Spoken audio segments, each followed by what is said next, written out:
just like that, they buy it.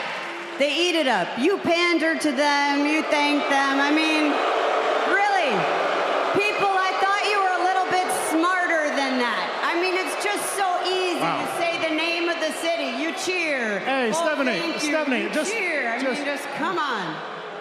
Welcome to the A Show.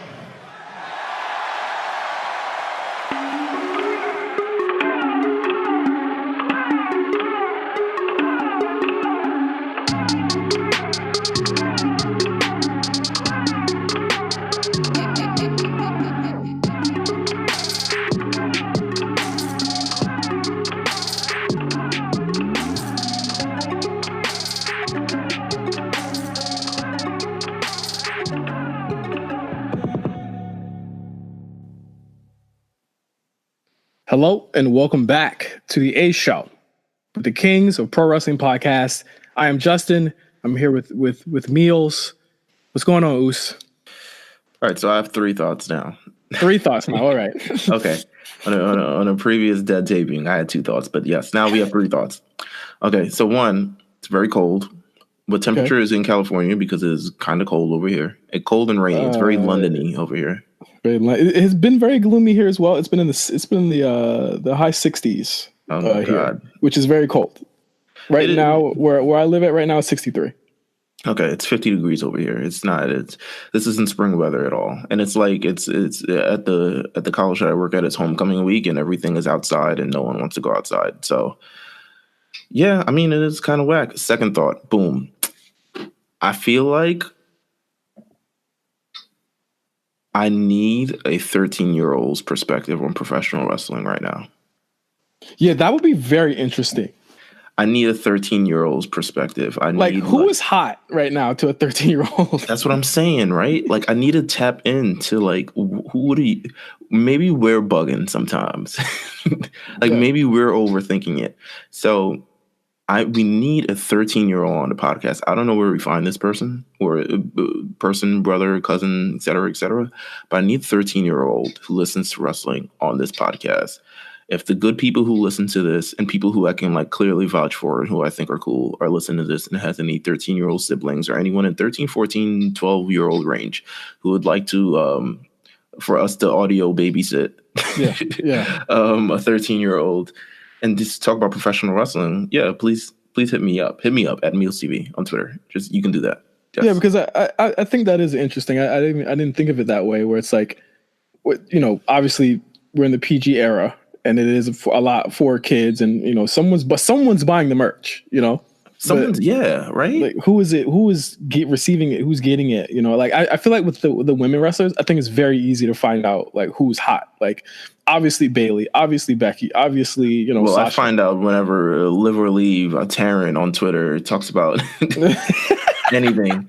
I just find out like who's is she 13? Is she 13? I don't know. No, I don't think she's 13. There's no way. There's no way with the way she talks, she could be 13 years old. But. And then I also have other female friends who are into professional wrestling who actually got into it via like a lot of people got into it via like Total Divas and stuff like that. And like other sort of programs who know these people, like, no, they're like, oh my God, I love Trin, like, or like, I love the Usos, like, they're so, good looking, or et cetera, et cetera. A lot of people get into that. So yeah, I'm just interested in the perspective of a 13-year-old, especially coming off this week of 2 very shows. Like, a 13-year-old watching, like, what did they gain from any of these shows? We're in such a lull right now. I would love to know their perspective. Yeah. All right. What's your third thought? So my third thought is I feel like we have a lot of fans, or at least listeners. I don't know if they're fans. They at least listen. Who do a lot of great things, and I kind of want to start like the segment of like excellence with like these wrestling fans. Maybe you're black wrestling fans, maybe they're not, etc. like that. But a lot of people are doing great things. So I want to give a shout out to, first of all, I want to give a shout out to Dion, who's getting his bachelor's. You can follow him at Dependable Skeleton. Very cool, very gun-ho. fan of the podcast. So I want to give shout a out shout to him. He's been following. We've been following each other for years. Yeah, so I want to give him again his bachelor's. That's great. I also want to give a shout out to previous guest Darius, who is getting his law degree. Yeah, shout out to he was the Royal Rumble winner, wasn't he this year? He sure was. So he was one of the Royal Rumbles winner. We're gonna have the other one on the show. Don't get me wrong. By the way, it's Invidious. He knows who he is. Yeah, he's going to be on the show. Don't worry about it. He just has to finish school. That recording was like the most like tragic recording we've ever had in our lives. Easily. But I want to give a shout out to Darius. If you follow him, it's at Darius .esq, of course, law. Who could be one of the very, one of the next big lawyers ever. So I want to give a shout out to him. Very cool guy. I hope he's putting R. Kelly in jail. Well, we can ask him. Yeah, we can always ask him. But yes, I don't know. I want to start a little, just a little brief segment, a little something like that. So if anyone's got any great things that are going on with their lives and that are professional wrestling fans that listen to this podcast that would want me to talk about it, just DM me. Like you can just do that. If you got great things going on, I just want to highlight that people are doing great things. You got some great positive energy before we get into all this like WTFs on professional wrestling. And just talk about it, just briefly. Yeah, I like that. That's cool. We gotta highlight the positive because sometimes we get real negative on this shit. Big time. All right, let's get into AEW. No AEW watch this week. No AEW. They did. My man Cody Rhodes dropped a promo. Apparently, one of the greatest promos on earth, according to a lot of people. What are your thoughts on that promo? The promo fucking sucks. Oh wow. Okay.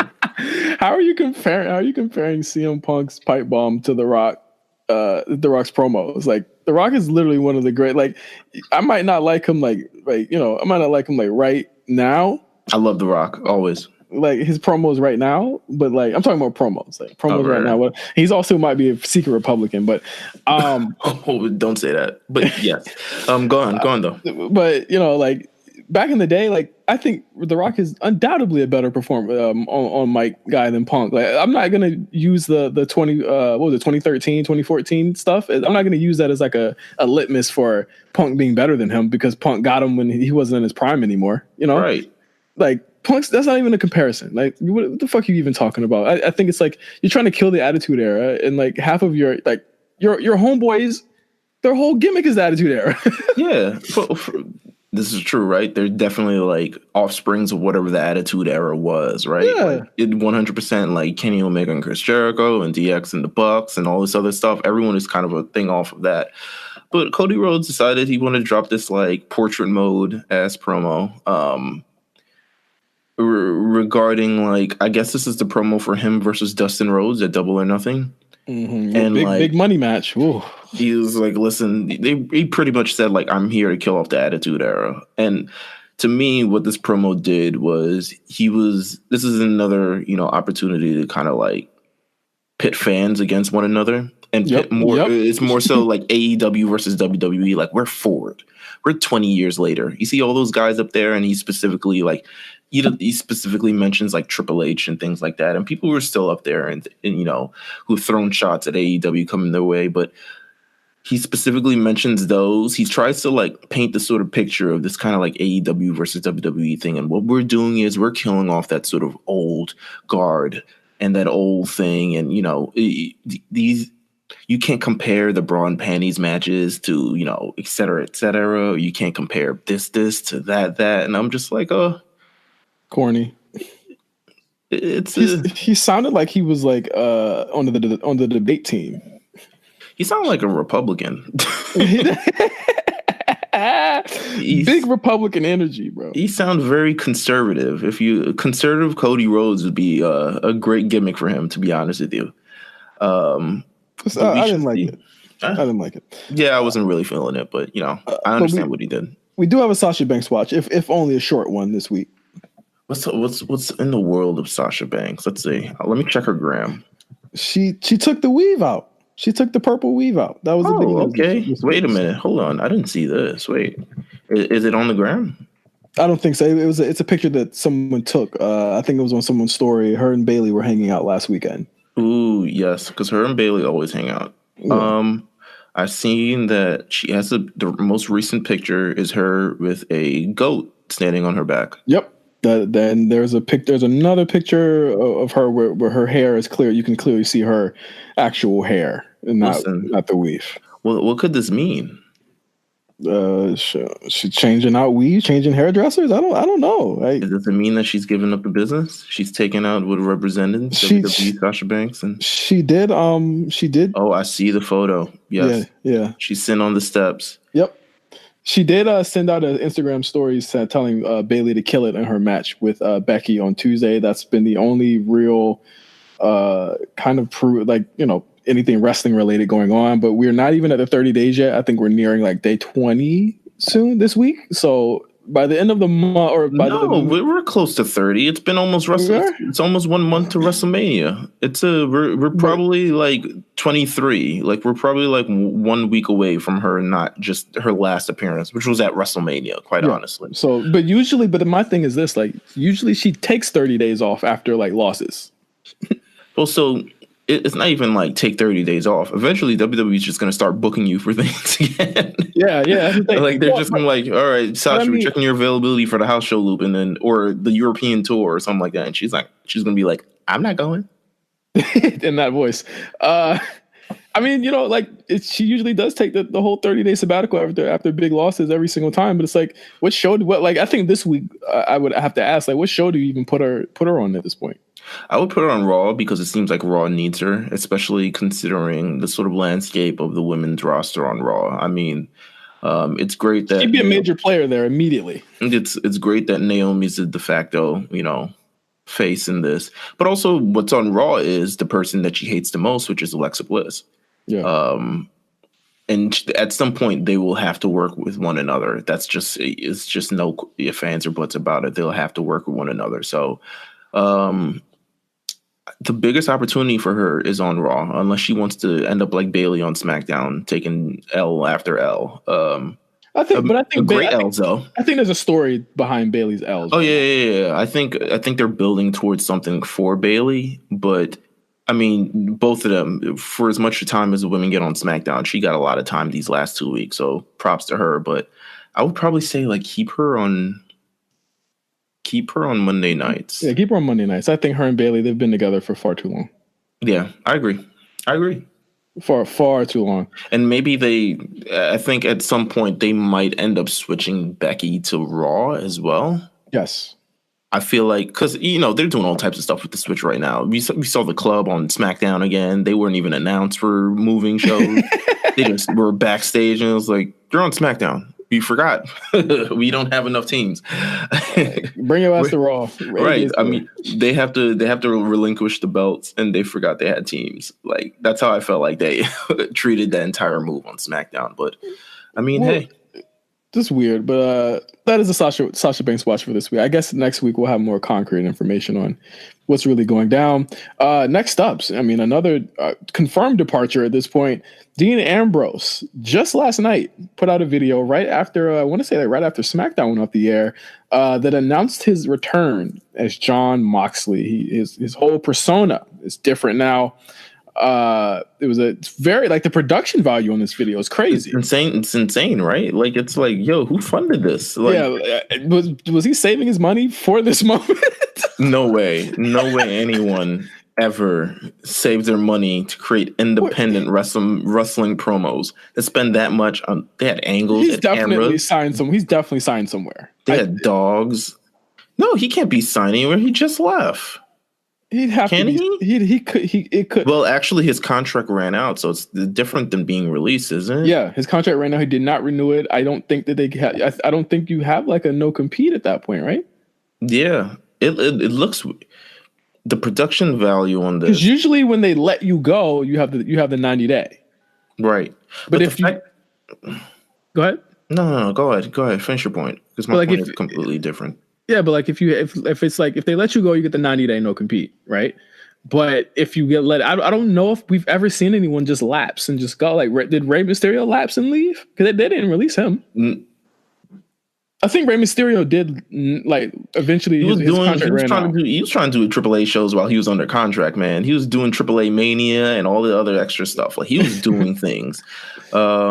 It's been a while since anyone's contract has run out. Yeah. And they just like, explore things on their own. Usually it's WWE who does the release, and usually it's WWE who's like, you're not going to be able to get released, like what they're doing to Luke Harper right now, or apparently what they're doing to Dash Wilder, where they're essentially like they're going for the release, and it's like, well, your contract's up next year, and you spent mad time injured, so your rollover, you're going to roll over until July.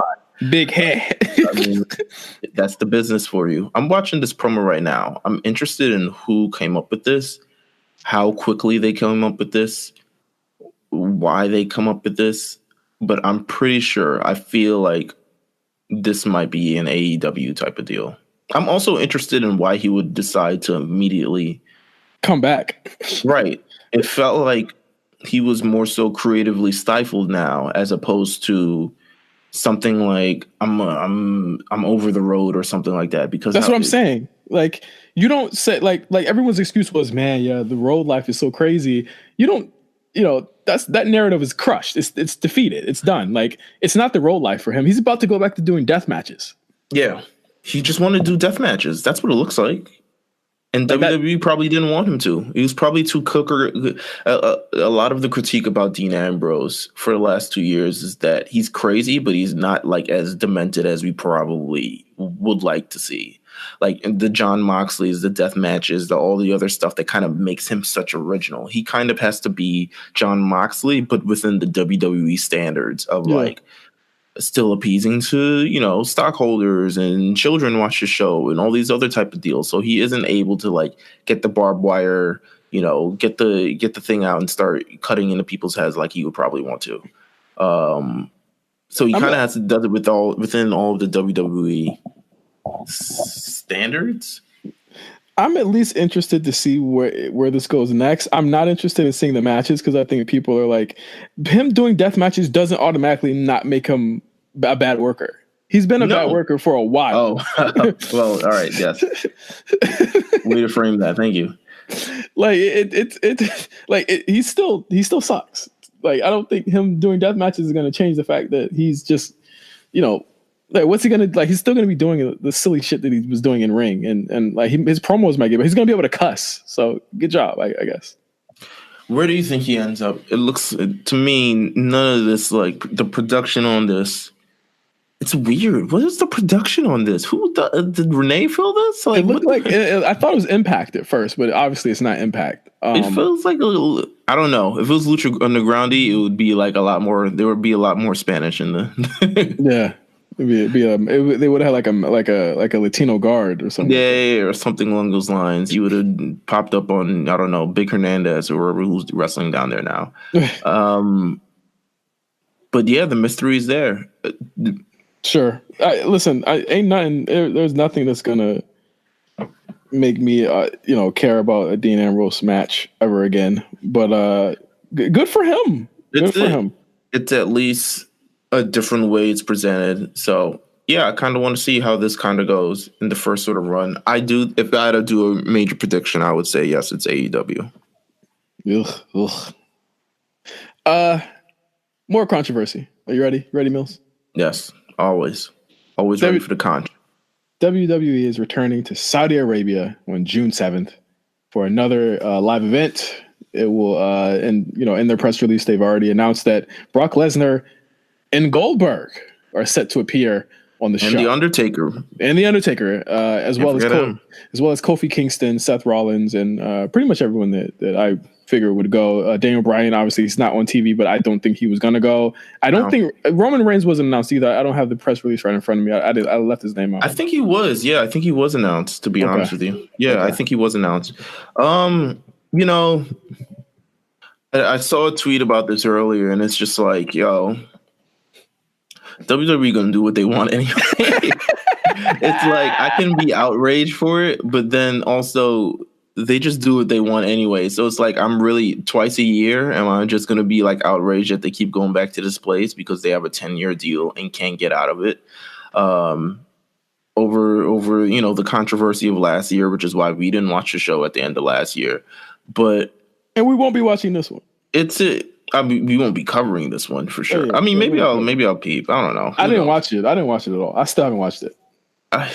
I saw some stuff, but it was apparently it was allegedly the worst show. Like, it wasn't pretty. It wasn't pretty. But it is. I mean, they could do the Greatest Royal Rumble again, all this other stuff again. But yes, I mean,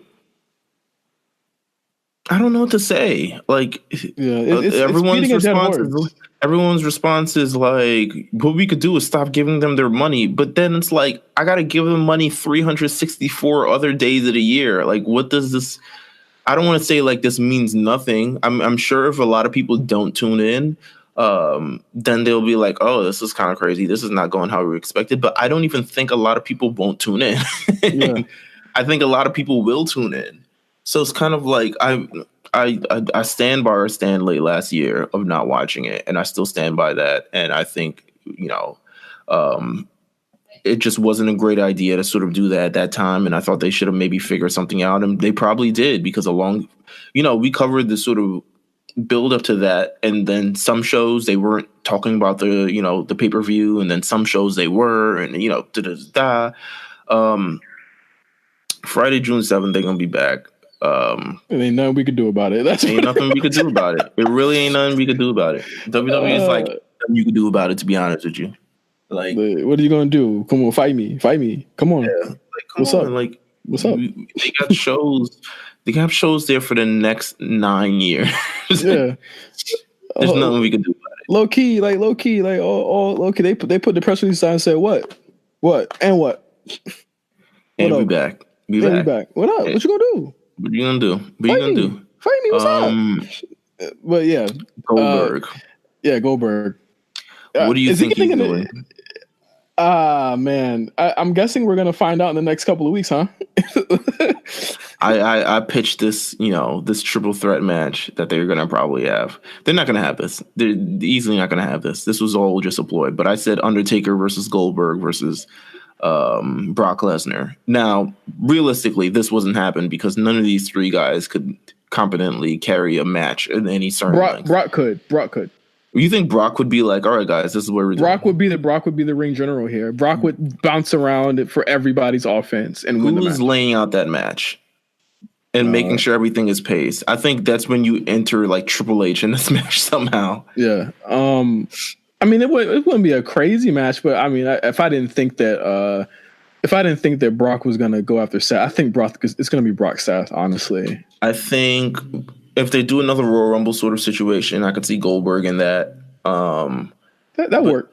But in terms of Goldberg having an actual long match, nah. I think the thing is, when you do the Royal Rumble, now you get an opportunity to do all these kind of like, these dream scenarios you would never get any otherwise, because he's not going to wrestle a long minute match ever. So you get all these scenarios. So you get a Goldberg or Braun Strowman, or you get a Goldberg and AJ Styles, or even a Goldberg and Undertaker sort of battle. Or Goldberg and Roman Reigns. That is as well. So, two dudes that are not in ring shape right now. I mean, it is what it is. Goldberg, I'm excited to see what Goldberg does. I think from the top, I think we're going to get the rematch with Lesnar and Rollins. And I think, I don't know what Undertaker and them we're going to do. I'm not going to watch. I don't know why they continue to trot the Undertaker out and make him get on that long ass flight. You know why? It's evil. He ain't going to StarCast. I'll tell you that. I bet he wish he was. Nah, I know I bet he wish he was not going to StarCast. They weren't about to pay him $1 million. I know just to get off his couch, they pay him $1 million. It was like, listen, I'm sure he was like, buddy, you can't. How are you going to go to StarCast and you got a match in Saudi Arabia? And Undertaker was like, I got a match where? I got a what now? That's enough to re-up his NRA fees. Listen, I was going to say turn that up. Turn that down. But yeah, I mean, it is what it is, man. They're going to be back in Saudi Arabia. The Saudi bag is real. It's back. And it's profound. It's as profound as ever. It's even more profound with the names that's on here. We'll see what happens. Last thing on No Holds Barred this week. I guess we're going to go a little long form on this one. What the hell is wrong with Lio Rush? Okay. A lot has been said within rather than what the hell is wrong with Lio Rush, I want to say what the hell is going on with Lio Rush. That's what I would rather say. I don't know if anything wrong is happening with Lio Rush. I mean, something is wrong. He's not on the shows or something like that. But like, I don't know. I don't want to use it in that sense because I feel a couple of different ways on this Lio Rush situation. But maybe you can give the sort of backstory and break it down so everyone gets context on this. Yes. Where do you even start? Lio Rush, it was reported late last week that Lio Rush had it's always been a situation with Lio Rush having heat. Let's be clear here. He has always had heat from the first week. From the first week, he has never not had heat with everyone. You know, after the Emma thing, all of that stuff. There was some weird situation with Bobby Lashley a couple of months ago where he wasn't on the show for 2 weeks, or maybe like a week where he just wasn't around Bobby. Remember they were about to split him up. Yeah. That was the situation. Everyone was like, okay, he's definitely got heat because where does Lio go after this? But then they put him back together and everything looked to be fine. Turns out everything is not fine. A report came out from Fightful. Where a source within the roster said that Lio has heat with the incident that involved Finn Balor. That said that that Rush would be lucky if he ever appears on the main roster again anytime soon, if ever. Which, from looking at Monday, this looks to be the case. Several sources said that they've wanted him out of the locker room for quite some time, and that's one area of frustration is because Rush insists to have his wife present at all times, including rehearsals. According to the story, there was an incident where Finn Balor made an effort to give Rush advice about having his wife sitting in on rehearsals. He allegedly told Rush that Vince McMahon would not take kindly to this, and Rush was unfavorable with his response. Then basically the word spread throughout the locker room, and there was another incident where Rush told members of the WWE roster that he was looking to land a reality TV series with his wife, and that reportedly caused WWE management to get involved because obviously if you're planning on doing something like that, you would do it through the right channels, you do it through their PR and their marketing team, and you get on Total Divas or something like that, right? Mm-hmm. So the report also notes that there doesn't appear to be any heat with his wife, but a lot of it's just derived from his behavior. They're saying he doesn't like to clean up, and as a junior member of the roster, as in someone who just got there, you sit in Gorilla, you watch the show, you hand people waters, you do stuff that, to show that you're not above other people. Right. And Lio just won't, he refuses to do things like that. And it's kind of led to a shitstorm of a lot of stuff where Lio got on Twitter, will not get off Twitter, changed his name, took the WWE out of his name on Twitter, did a Q&A, an ill-advised Q&A, if you will, addressing the heat and saying, it's his Twitter. I mean, shit. Jesus Christ. Just a lot of stuff going on, a lot of awkward stuff. I mean, obviously he was not on Raw on Monday. No, he hasn't been on Raw since probably, I think maybe the Raw after Mania. Yes, he has not been on the show for quite some time. But luckily Bobby hasn't had huge talking sequences or talking segments since. He has a short one on Monday's Raw, obviously, but nothing super crazy that he couldn't do by himself or hold down by himself without Lio Rush. But Lio hasn't been on the show, and I have to say, is Lio going to leave? Is that what he wants to do? Let me tell you what's a major sign of things when he knows it might go left. When someone opens a Cameo account. Yes. That's when they kind of in the business for themselves at that point. You're setting your shop up right there. He's got a Cameo account. I'm looking on his Twitter right now. It just links to his Cameo. It links to business inquiries at LioRushBooking@gmail.com. And his answer to a fan that questioned him about this was, I'm a businessman. I'm always looking to make business or to do business with people. So a lot of things. All right. So there's a lot to unpack here.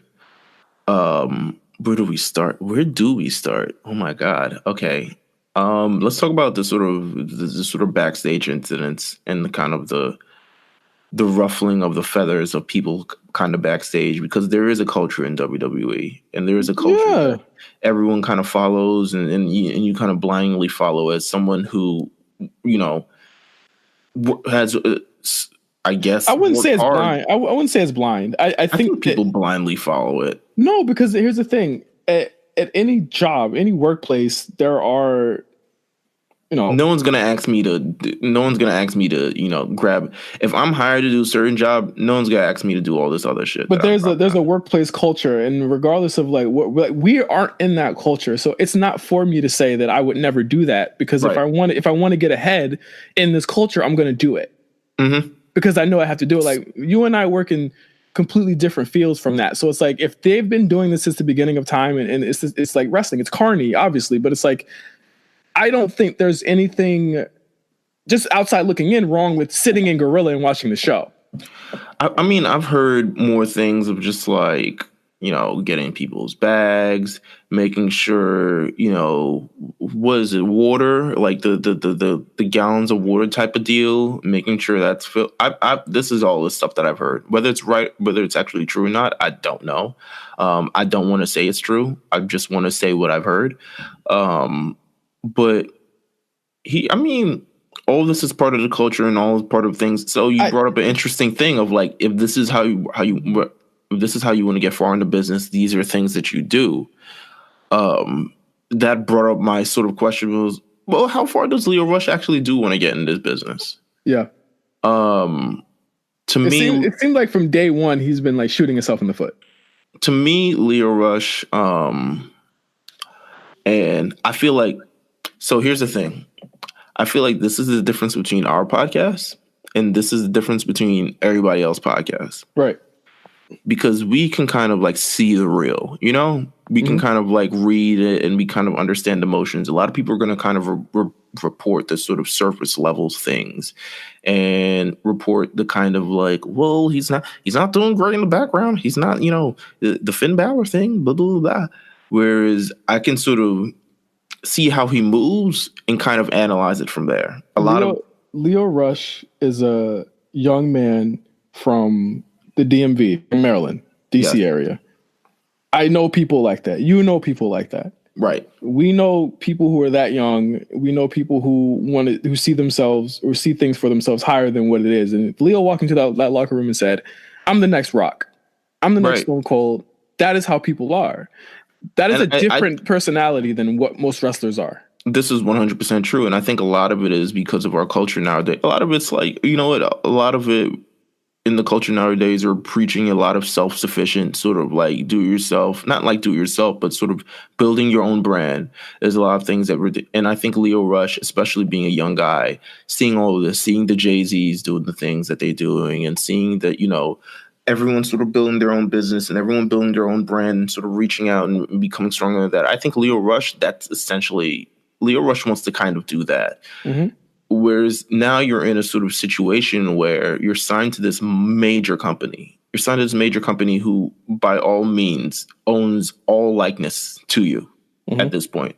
As long as you're signed to them, they own the likeness to you. And I talked about a few weeks ago when I saw like those giant pictures of Access. And I'm like, yo, these guys probably don't even know that they're on here, that they're posing in like WrestleMania shirts.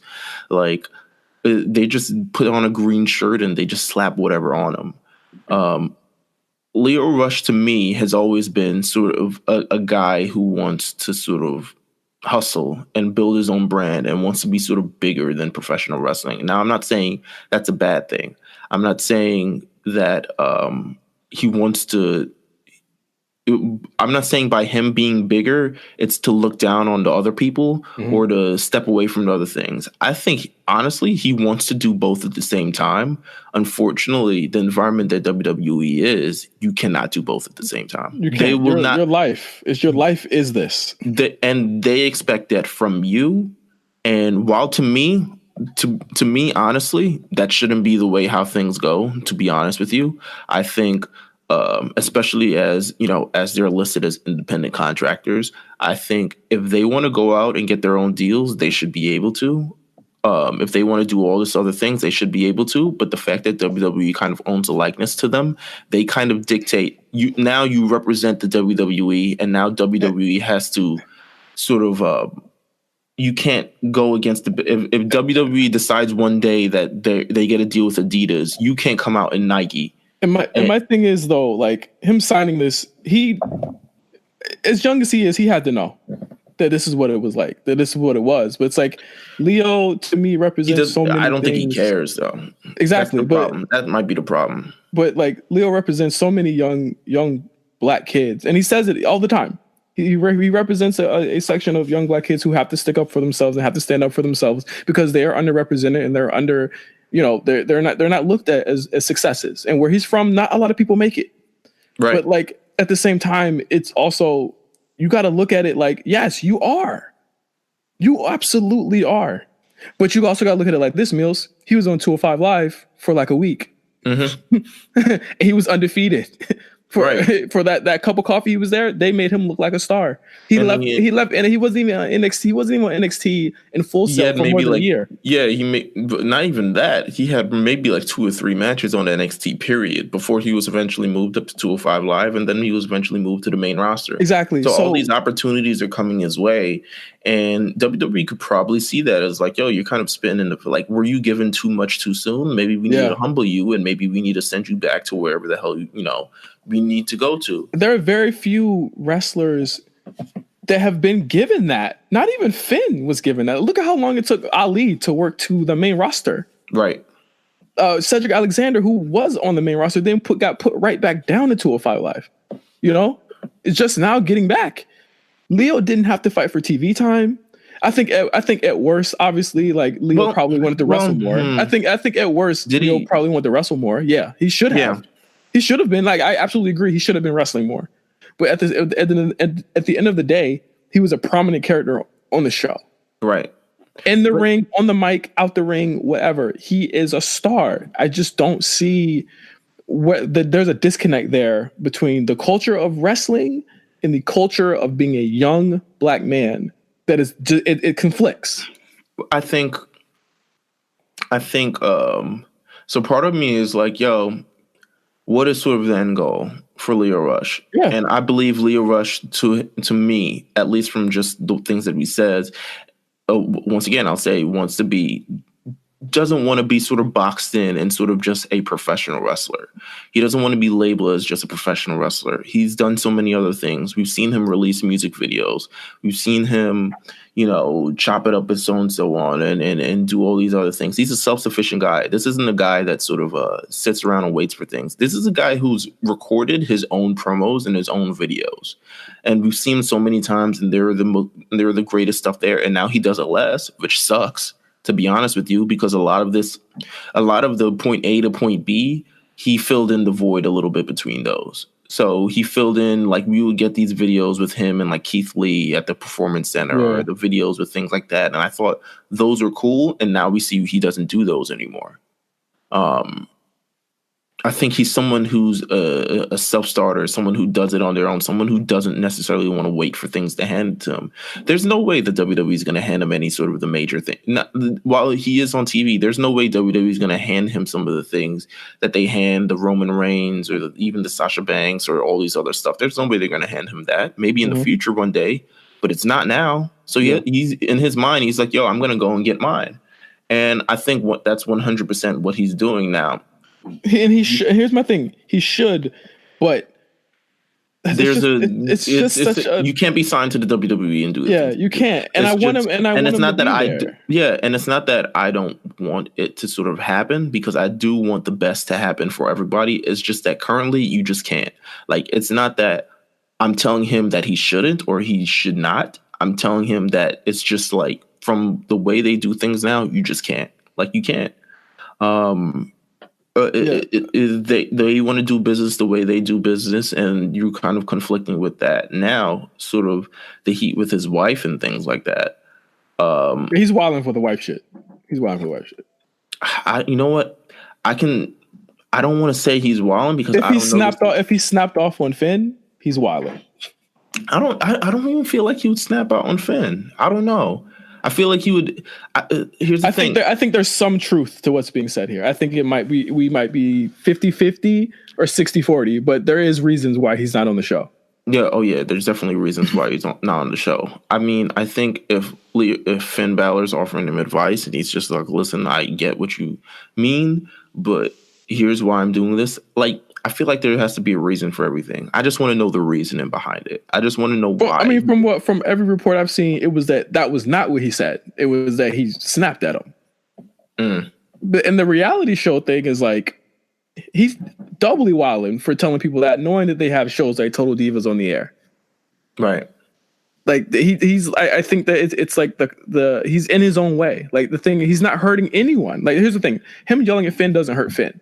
Right. He's not injuring anyone. He's not burying anyone online. He's only hurting himself. And that's the shit that's like crazy to me. Cause like with Enzo, he was openly harming other people.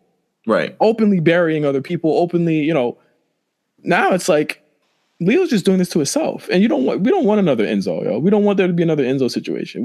I want Lio to succeed. And I think that everything I've heard. But does Lio want to? The thing is, it's just like, I always felt like professional wrestling, yes, was always just end to a mean.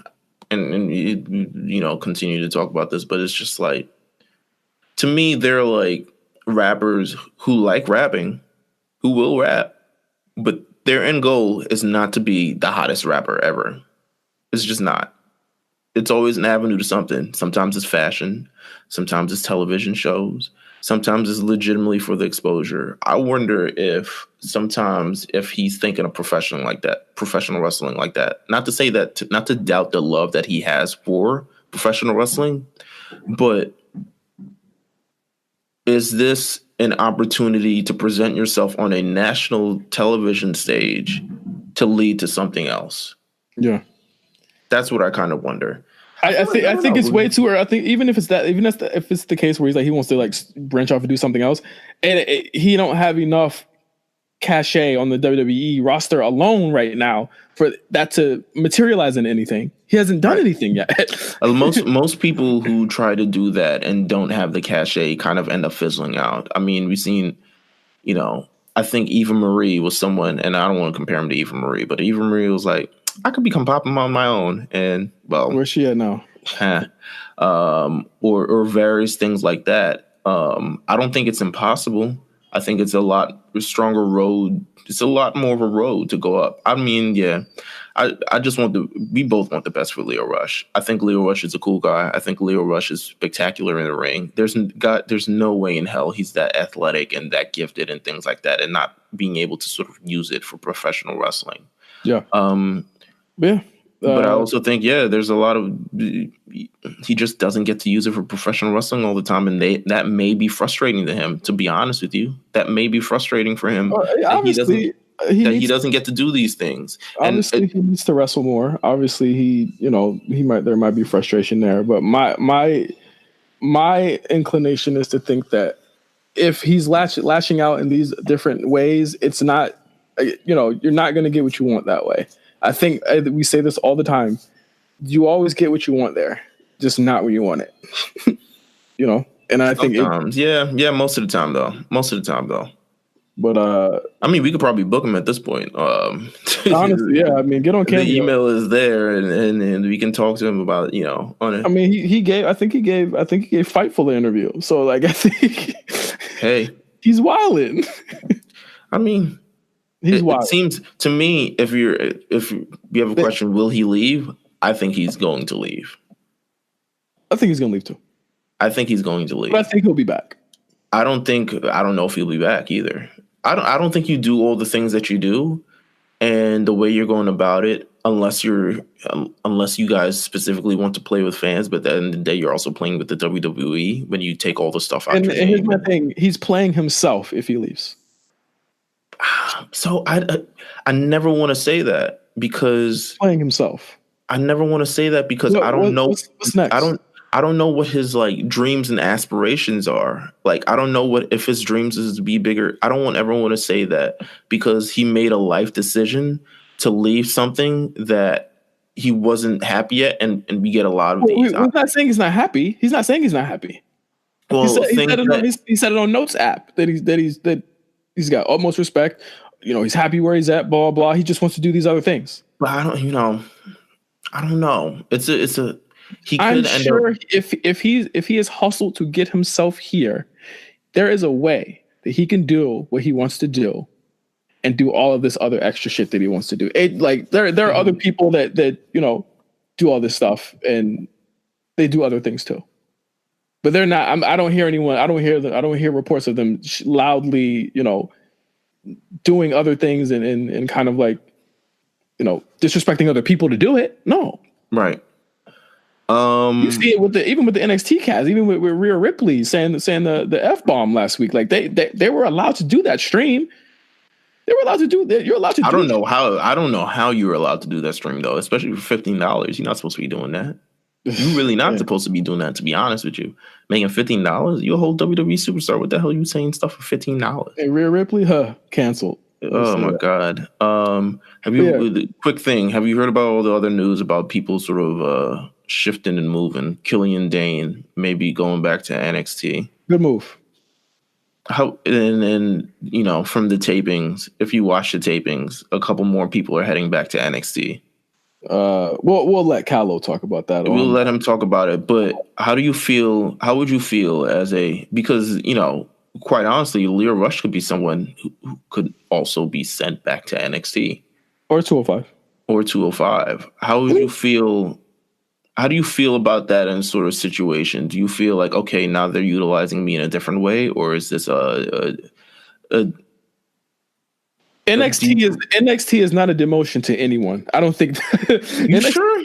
NXT is not a demotion to anyone. You sure though? You sure? One is on a. NXT is not a demotion to anybody. One is in front of millions of audiences, and one gets to go to WrestleMania. One of those groups work less.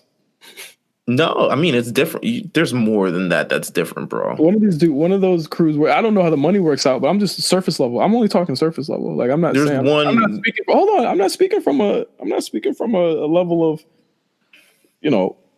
I absolutely know what's going on, but I think when you look at what NXT is able to do, like they're able to have long matches, they're able to have really cool matches and interact with fans in different ways that you can't on the main roster. They're able to have those really cool house show loops where they can do fun stuff like that you can't really do on WWE main roster house show loops. You're completely free of the McMahon hold. You're working with people who will eventually, if possible, they'll help you get right back to where you were at. I don't think that it's a demotion. I don't think Killian Dane, who barely showed up on SmackDown, how many times did he show up? 4 times? Yeah, but that's not his fault. I don't think he's any less talented for it. But yes, that's not a demotion for him. Ain't a demotion for him. 205 is a demotion for people where to me, this is a kind of sign that WWE is kind of very packed right now, and it's probably due for some cleaning, considering that we've reached a point where a lot of talent are unsatisfied in the way things are going and now have to kind of be sent back to, like, there were rumors that Luke Harper was going to go back to NXT. There was rumors that, and to me, that's kind of a sign of like, yo, what are we doing with the roster? Like, we have so many people who aren't even getting used, and now we kind of have to send them back to NXT. And you work hard to go from NXT. Don't get me wrong. As much as NXT is cool like that, you work to get to the main roster. Velveteen Dream is working to get to the main roster. Aleister Black and Ricochet work to get to the main roster. To work to get to the main roster and then not be able to work and have to kind of be sent back. It's not on your own. To me, I don't know, just mentally, it would mess with me. That's what I would say. To mentally, it'd be like, yo, what does the company do? Like, I'd say that like a Tyler Breeze would love it. He was at his hottest in NXT. Yeah, but it's kind of like, it's to work how he wants to work again. I don't know. Something about it don't sit right with me. I think on both ends, we're really just kind of generalizing and coming up with we can't speak for those guys. Right. This is true. Like I don't know. I'm just like I'm speculating. I'm saying it from my vantage point of just like, yo, if I were a Killian Dane or a Tyler Breeze or a Luke Harper or someone else who's just been like, yo, I'm not even getting used. Like, what's going on here? And they were just like, okay, I guess you can work on NXT now. I'd be like, yo, I mean, I love NXT, but it took me like 4 years to get out of NXT. You know what I'm saying? Yeah. And to have to go back, have to work with all these cool people. You know, there are cool people, but at the same time, have to work from kind of a place where the exposure isn't as high. I wouldn't call over 2 million whatever people like that's. I mean, Raw gets 2 million every week. Yeah, but I mean, not everyone's watching NXT though. Well, come on, NXT is consistently in the top 5 of the most viewed network shows. Not everyone on the network watches NXT though. You don't know that. You don't. Well, you don't know.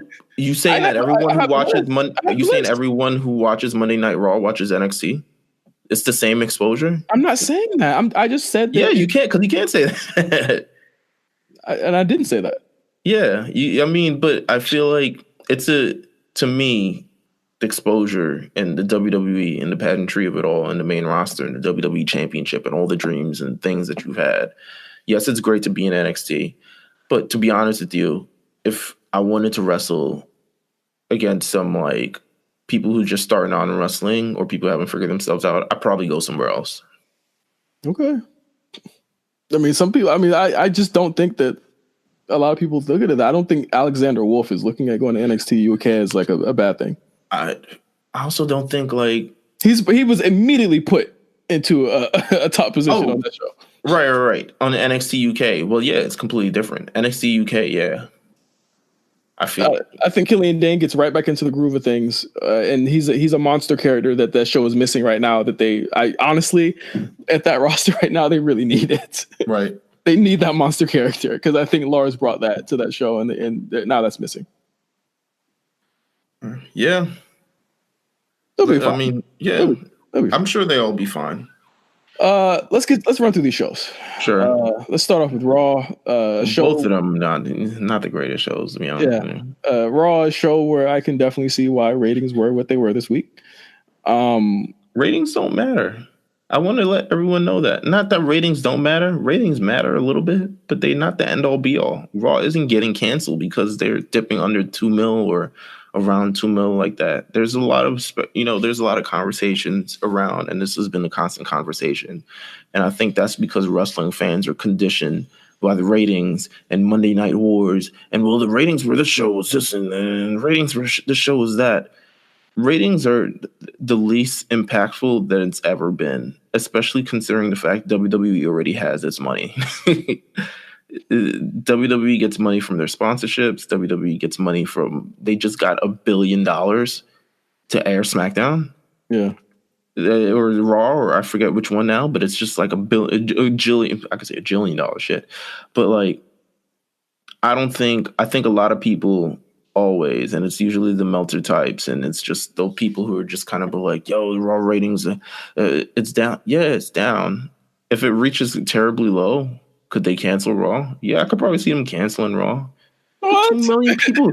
But if it ended up being like Impact numbers, like, yeah, they probably cancel Raw. They're like, yo, what the hell y'all doing on that network? You were saying canceling Raw. They never canceling. No one's ever going to not want Monday Night Raw ever. Yeah. No one's not going to want Monday Night Raw ever. I wanted to talk about Money in the Bank. I think we'll wait until we talk about SmackDown because that was like a big part of it. But I do want to talk about Ricochet's promo. That boy sounds scared. He sounds real scared on the show. Like, I mean, Drew McIntyre sunned him to a level that I haven't seen on Raw in a very long time. But Ricochet was shaking and shit. I was like, bro, is he ready for this? What's going on with my man? It's 2 weeks in. Ricochet's ready. I never buy. People get the jitters. People get all this other extra stuff, man. I think this is his first opportunity in speaking on Monday Night Raw. I mean, I know it is. But we've seen way worse. We've seen so much worse.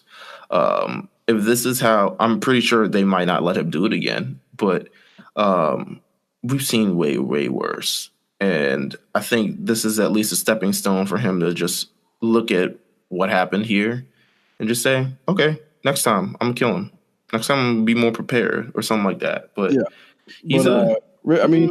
well, another thing about Ricochet, which I'm keeping a very vested interest in him. He not only got to pin Baron Corbin, who obviously is in the upper mid card for some strange reason, but he's in the Money in the Bank match. No mention of him losing to Robert Roode last week. Robert Roode not on the show this week. What the fuck? What the fuck? I have no clue why they had him lose last week. It reminded me of the Punk thing when he lost to Hardcore Holly on ECW a long time ago. And then like he got immediately put into the ECW title picture like the week after. I can't explain it. Yeah, it was I have weird. no clue what's going on here. I'm like, is Ricochet gonna get his win back? I mean, does he? I mean, well, obviously, it seemed like him. It was like addition by subtraction somehow. To me, I mean, a lot of the booking has been weird over the last couple of weeks, if you're asking me. But to me, I just feel like it's weird. It's definitely weird. It's definitely weird. It's definitely like an eyebrow raiser. Like, why did this go on? Robert Roode couldn't even sniff TV this week. Like, Ricochet is your week-to-week guy. He's going to be on the show every week. But I also think, I mean, again, there's not enough room for people on the show. They be forgetting stuff. I'll be honest. They probably had plans for Money in the Bank. And because of what leaked, I think they switched it around. Because everyone was talking about how, this person's going to be, TV promo in my town. And, they're saying these guys going to be in Money in the Bank. I legitimately think they switched things around. Well, Robert Roode wasn't going to be in the match. Yeah, you're right. He was never going to be in the match. So, again, why not keep Ricochet strong unless... now, shit. Yeah, he's strong. Now, yeah. I mean, clearly... Far beyond where he was going to be, where I thought he was going to have a fucking feud with Robert Roode. But moving up to the upper mid card, I see Ricochet and Finn Balor's role where he's facing a bunch of big guys. Yeah, I mean that's Monday Night Raw for you. They kept the three big guys. They kept the Bobby Lashley, Drew McIntyre, and Baron Corbin. And quite honestly, one of them needs to change allegiances. To be honest with you, I can't deal with another match. Any 6-man tags with those three. But yeah, we had an AJ Styles and Seth Rollins contract segment that ended the show. I thought it was very strong. I'm over contract signings, bro. I'm so over it. Yeah, it's easy. I'm over it. I'm so over it. Like to me, it's not even worth checking out because I know what's going to happen. Like that's how much I'm over contract signings. They do it every month. And that's the problem. They legitimately do it every month. They do it every month for whatever so reason, and someone gets put through the table. That's kind of what contract signing MO is. I feel like it was a strong segment. Do you feel like AJ Styles is leaning more towards a heel in this sort of situation? Yeah, he has to because Seth is going to be the top face on the show. I don't think that there was any question, even with AJ coming, that was going to be it. I think you moved Roman to make that Seth show, and I think AJ needs to turn. I think AJ needs to turn. This is what I've been talking about for a couple of weeks. I think AJ definitely needs to turn. Needs to turn. I think it's fair. He's been a face for 2 years. I think that's even if it's just like, remember when he was a heel on SmackDown, he was just kind of like the really competitive heel that always won. Yeah. I think that's really where that that came from. I like the ending segment with the Phenomenal Forearm. I think it's just really cool like spot going through the table. Like that's not a move that you kind of see go through a table a lot. I really liked it. I know a lot of people were like they're really. I was over it by the time I got to it because the most of Raw was not good. Yeah, I think a lot of people are really like for some strange reason very down on this match. I don't understand. Maybe it's just there's a big conversation around Seth that he's like not that good or not as good as people think he is. And who said that? A lot of people I think if you had the exact same conversation last week, but like there are a lot of people that don't like Seth Rollins. Who said that? People are down on this match, and I think Seth is I think he's got a better program right now and possibly a better match than like Kofi has. I mean, probably a better match, but a better program now. They're both not strong programs. Let's be honest here. They're neither of them are strong. If I had to pick one who was probably stronger than one, I would go the guy who betrayed the guy, as opposed to the guys who are just actively competitive and want to be the best. It's KO storyline. I just think the KO, it has a little bit more juice to it. I think if AJ and Seth can get a little bit more juice behind it, I think that's how. And by you doing it is turning AJ Styles heel. If they're in a tag match next week, kill me. Just kill me. Hey, they might end up fighting for the tag team titles. If it is AJ and Seth in a fucking tag match together against like Baron Corbin and Bobby Lashley, please kill me. I'm not watching. That's it. Turn that up. Hold on. Oh my God. Next up, Lacey Evans and Becky Lynch get a little spicy on Raw, man. They were throwing some soup bowls, as Taz used to say. I'll be honest, I missed it. I missed it. I caught it. I think that was one of the few things I didn't skip through on Raw this week. I think, who did Becky face on Raw? She faced somebody. Becky faced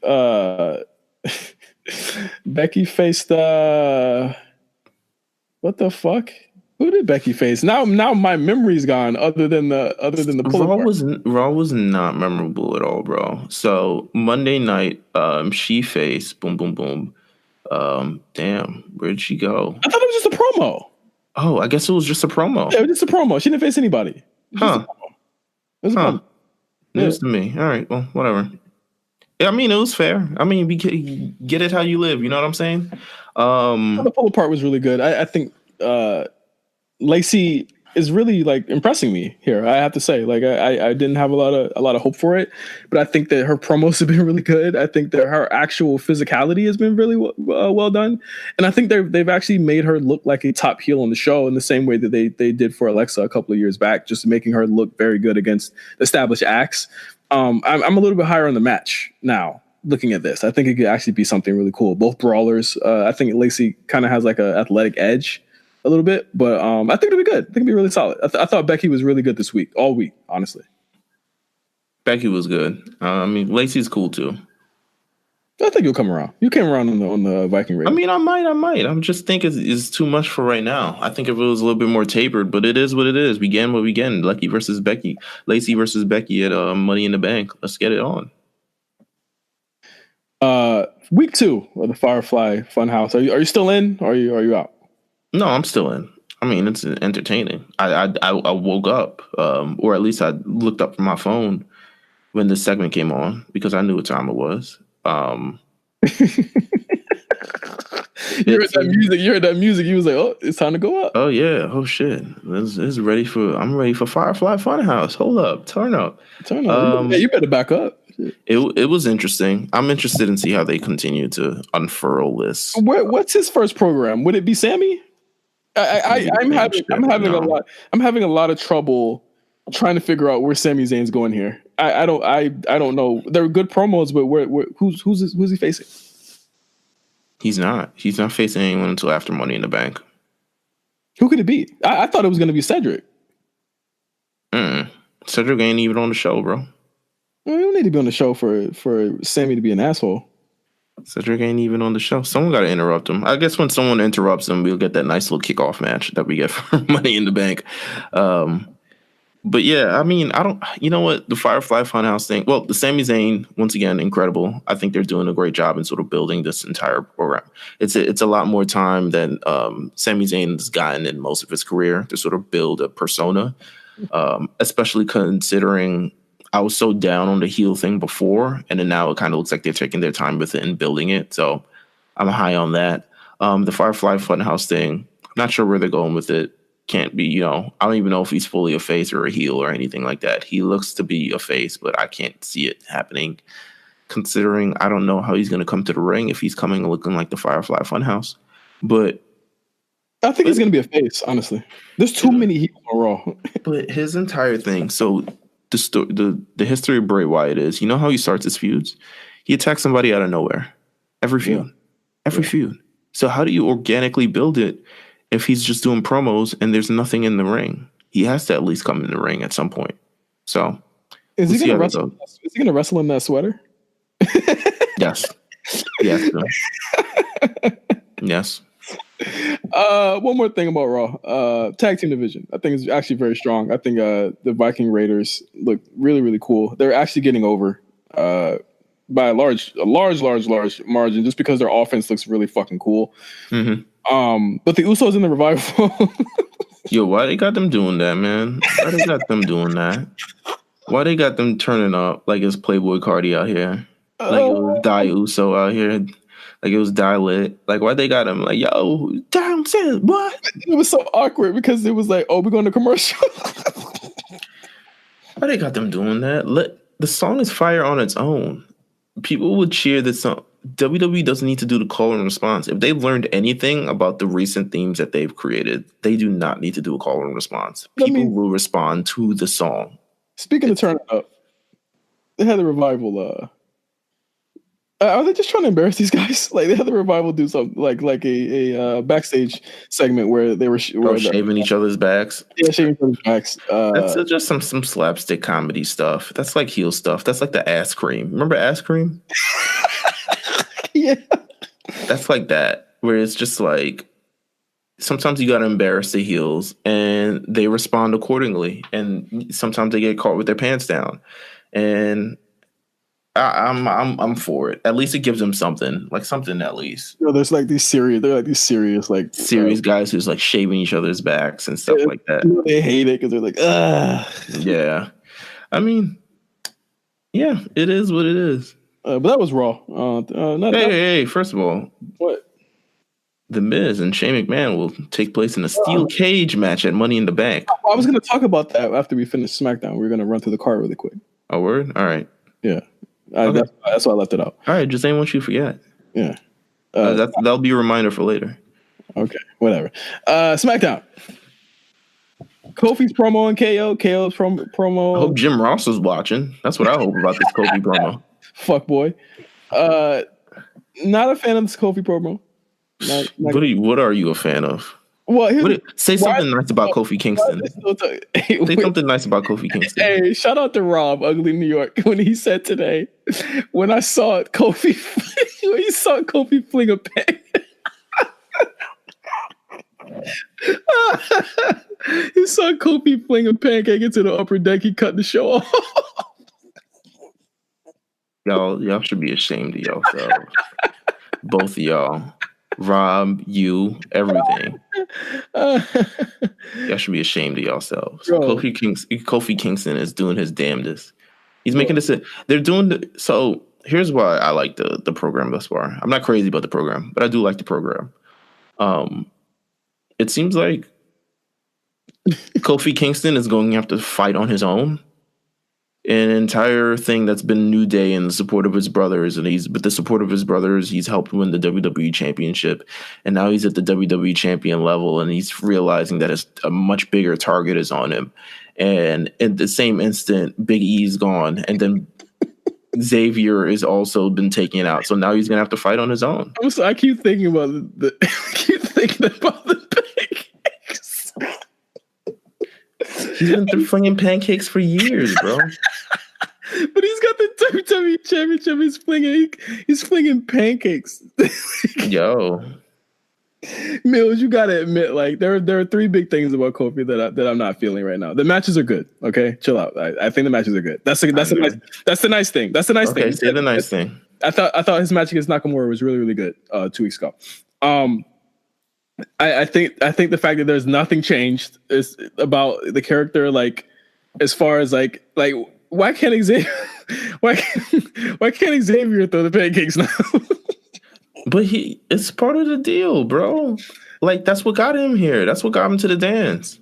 I just think that's what got him to the dance. You want him to change up because he got a belt on? The championship gear at what like that? It just doesn't feel. It just feels like very normal. Like feels like very normal to me. Like very like regular. Like he's not like. Remember when Punk won the belt and Triple H said on the documentary, like sometimes the belt doesn't make the man makes the belt. And in Punk's case, the belt was making the man. That's what I feel like is happening here. Like I feel like all the heat is really on like KO, and I feel like the heat is on KO. But I mean, I feel like most of the reactions are coming from KO. Like I feel like Kofi's a little tiny bit colder than he was a month ago. Stop. He's definitely not as hot as he was a month ago. He was on the chase to the championship. And that's what of course he's going to be peak hotness. I was talking about with you. I was like, Meelz, hold on. I was just saying, like, last month we had this conversation, and I said, I just feel as though like when he gets this belt, then what? I didn't see him as a character being hot enough to, to carry the show. Like they just spent 2 weeks doing nothing, by the way. I'm just letting you know. They just spent 2 weeks doing nothing. The program legitimately started last week. He's at the belt for a month. He's had the belt. They spent 2 weeks doing nothing. Seth Rollins has also spent 2 weeks doing nothing. By the way, I'm just letting you know. Everyone has spent 2 weeks doing nothing. This is the beginning of the program. We got to see what he's made of. Talk about it after the program. I'm willing to do a postmortem after all this shit because you're not ready for that. You're not ready for that. No, I'm ready for it. I'm ready for it. I don't think when I said the moment of the belt, you said the belt. No, I said the moment. Oh yeah, you said the moment. But when I said the moment, you said, but I'm just saying, like a lot of. But if he loses, he loses. Like I don't know what you want me to say. The moment was big enough. The moment will be something that will forever be remembered. Okay, cool. All right, the boyhood dream has always been remembered. That's all I wanted to hear. Really good main event. Finn and Ali versus Randy Orton and Andrade. I think you should probably go out of your way to watch that. I thought it was my favorite match of T on TV this week. I didn't see it. The tag match thing threw me. I liked it. It's a really good tag match. I think Finn and Ali are very good team together. I think they're gonna do big things. I love where there's no tag belts now, so if they really want a team, they could get it cracking. To be honest with you, I loved Ali pinning Orton. I thought it was cool, keeping Finn strong, and I loved Orton doing the job here. I thought it was pretty cool. All right, we'll talk about that Money in the Bank, but yes, Bayley versus Becky. Really good match. Also, really good match as well. Bayley said, "Fuck a Sasha," and she getting it cracking. To be honest with you, she getting it cracking. She doing her damn thing. So shout out to Bayley. Bayley's out here in matches week after week, putting on major shows. People are saying that Bayley is looking wild for. People say it was looking wild for Becky. You said it was looking wild for Becky. Becky been doing good, man. Give people a chance. That's all I ask people to do. Give people a chance. Like Becky isn't a terrible wrestler. Right. Neither is Bayley. Okay, all right. I'm just letting you know. Okay, I hear you, bro. I hear you. Now Asuka and Kyrie. Nah, I'm not feeling this. I'm not feeling this at all. It's not there. I just don't like the theme. I think the theme thing was a bit much for me. But the bit switching back between both themes. It started as a pirate, then it turns to Asuka, then it's back to pirate. They did that with a Miz show back in the day. Remember? Yeah. And they did it with Rene Dupree and Kenzo Suzuki, if you ever remember that type of deal. That's a throwback. That's a deep cut. I think in ring. I think once the bell hits, I think obviously they're both tremendous. They're both tremendous performers. I think again, Kyrie could only hope to learn as much as she can while she's in this tag team with Asuka, and I think that's what it's for. I was wondering and afraid of what they were going to do with Kyrie on the main roster, and I think giving her the really hot spots, like giving her the finisher every single time and letting her get her shit off against the jobbers and stuff like that is very, very important. I mean, obviously it's a shoe-in for them to face the Iconics very soon, if not at the Money in the Bank pay-per-view. But I mean, this is what it is. It's a stopgap until Kyrie gets her feet under her, or her wings under her, so to speak. And for Asuka, it's a stopgap until the Charlotte Becky Bayley thing kind of clears its way out. I mean, not that I'm not a fan of these two ladies, but just the tag team right now, to me, I'm still not sold on it. Just because it seems there's a division in these teams, Meelz. No. Well, duh, yeah, but it's not. I'm just not sold on it yet. Maybe I need some vignettes. Maybe I need something yet. But just like they just kind of threw them on there and just like, nah, they figured it out. They got Paige with them. That's not how it works. Like, remember when on NXT, when they threw, Roderick Strong on television. They're like, this is gonna work, and it ain't really work until they started doing, promos about him and his kids and his family and all this other stuff. Not that I say that Asuka and Kairi can do that, but I do think that need another layer to sort of tell this story about like why they're doing this together, why it's important to them, and why they're gonna win the tag team championships, and why Paige is with them. Like, it's to me, there's still a lot of things that need to be figured out about this, and just the tag team division in general, because it doesn't seem like there's enough of one. To be honest with you, yeah, it's weird. I'm not. I completely agree. It's very, very weird. But as you see as well, you see the intent here as far as Kyrie goes. Yeah. Let me see the intent for Kyrie. I think this is really just for her, honestly, and I think it's really cool. To take a step back and let that happen for her. As far as Asuka's concerned, like I don't think there's much else to prove for Asuka. I'm interested in how they gonna get all these cool ladies on SmackDown. Exactly. Like everyone's like, oh, it's stacked. I'm like, yeah, but everyone's like, yo, where's Liv? Liv out here taking pictures in SmackDown shirts, not on the show. I'm like, damn, they about to send her to NXT too? Shit. Before we step away for the episode, let's look at the Money in the Bank card so far. It's out of nowhere. 8 matches are immediately in front of us. The women's Money in the Bank has Natalya, Dana Brooke, Naomi, Alexa Bliss, Bayley, Mandy Rose, Ember Moon, and Carmella. Oof. That Dana Brooke, man. Yo, her face looked a little bit different. I wasn't saying anything. I was just like, yo, you get something done. Attack of the Clones. Might be a clone. Natalya, Dana Brooke, Alexa Bliss, and Naomi. That is the crux of the Raw Women's division, to be honest with you. Is Nia Jax on SmackDown? No. But she, get well soon to Nia Jax. She had, surgery. Double knee surgery. Jesus Christ. Both knees. On paper, I think this looks weaker. Thank God they have Naomi and Ember Moon in this match, because I don't know who gonna do all the. I feel like it's quite. I don't know, but like, damn, this man. Why? What's the worst part is, like, I can't imagine any of them in a ladder match. Well, I could imagine Ember Moon in one. Alexa's been in one. She did. Alexa's been in one, yeah, but it's just Naomi. Like, those three. Carmella won one, but Carmella's kind of like. You think she'll win again? No, she's not gonna win. I mean, I think I think Bayley's the favorite to win. I think you go predictable here. Well, I mean, obviously, we'll do our real predictions in 3 weeks. Yeah, we'll do our real predictions in a couple weeks. But the men's match: Ricochet, Braun Strowman, Drew McIntyre, Jesus Christ, Baron Corbin, Ali.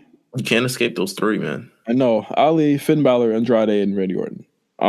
I think on paper stronger, and in some ways weaker in some ways than the women's. Ricochet is gonna go dummy. Okay. Here's how stacked their roster is. There's so many people not in this match that could also be in this match. I could see a Cesaro in this match. I could see the Robert Roode in this match. I could see a Nakamura. I could see a Rey Mysterio. I could see so many people in this match that are not in this match, and that's kind of how stacked the roster is.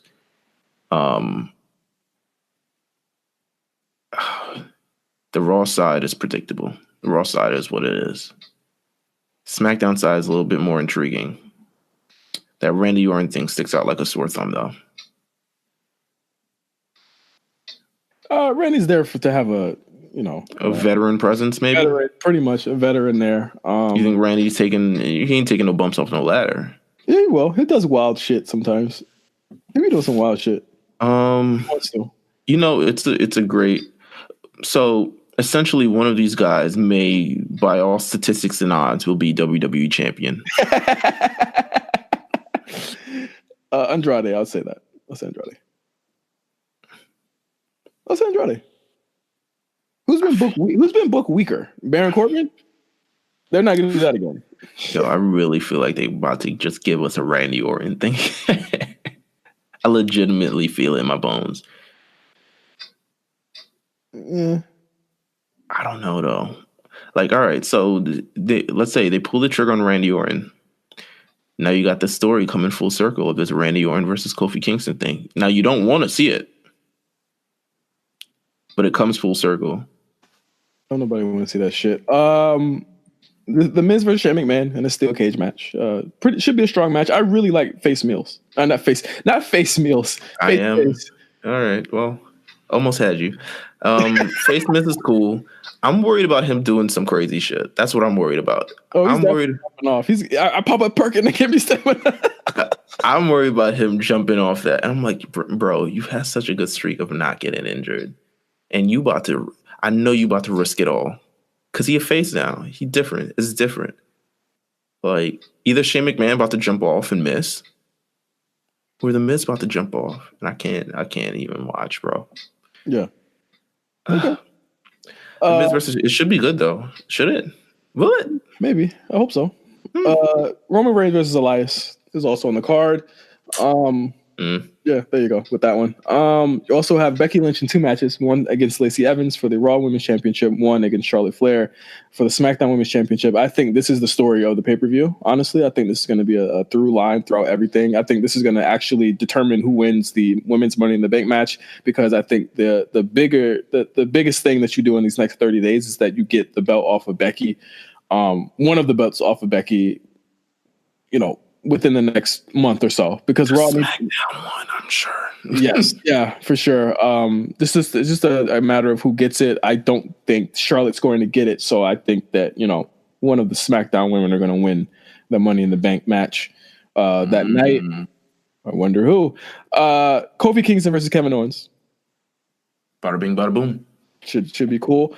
We also have Seth Rollins versus AJ Styles. I don't think either of these matches are going to close the show. I think Becky versus somebody will close the show. But it looks like it's a strong card, even with the ladder matches that have the potential to actually be good.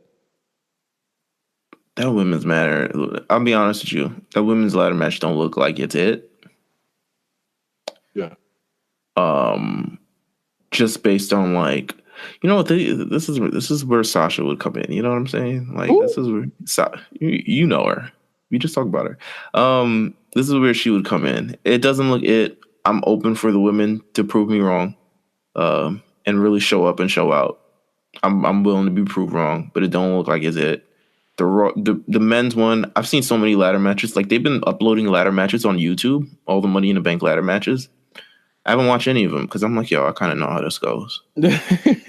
Like, I'm so desensitized to Money in the Bank ladder matches now. It's kind of crazy. You know what? We get to it when we get the prediction show. I don't want to do too many prediction things, but it's an interesting landscape. Money in the Bank takes place May 19th. So we have about 2 shows left. Yes. Until let's see how they handle this. Yep. And with that, I think that is the A Show for this week. I want to thank everyone for listening this week. You can also check out on the A Show RNC Network channel, you can check out Spot Callers with myself and Cyrus. We reviewed Joey Janela's Spring Break 2. Of course, as I said on that show, Meelz, you will be with us for Heroes of Wrestling this month. Yeah, I wasn't able to do this one because of situations. Yeah, all good. Will arise. All good. We are also have a new show from Eric Callow, from Callow himself, the best voice in podcasting. The Call Up. Bada bing, bada boom. Yeah.